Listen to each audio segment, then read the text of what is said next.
CM Revanth రెడ్డిపై మాజీ మంత్రి బీఆర్ఎస్ నేత హరీష్ రావు తీవ్ర స్థాయిలో విరుచుకుపడ్డారు.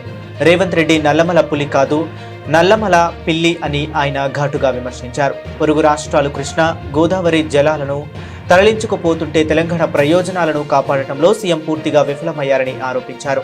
తెలంగాణ భవన్లో ఏర్పాటు చేసిన మీడియా సమావేశంలో హరీష్ రావు మాట్లాడారు. కాంగ్రెస్ అధ్యక్షుడు మల్లికార్జున ఖర్గేను పరామర్శించేందుకు ఇటీవలే కర్ణాటకకు వెళ్లిన రేవంత్ రెడ్డి అక్కడ ముఖ్యమంత్రి సిద్ధరామయ్య, ఉప ముఖ్యమంత్రి శివకుమార్తో ఆలమట్టి డ్యాం ఎత్తు పెంపు అంశంపై ఎందుకు మాట్లాడలేదని హరీష్ రావు నిలదీశారు. ఢిల్లీకి బ్యాగ్లు మోయటమే కాకుండా రాష్ట్ర బాగోగులను కూడా పట్టించుకోవాలని హితవు పలికారు.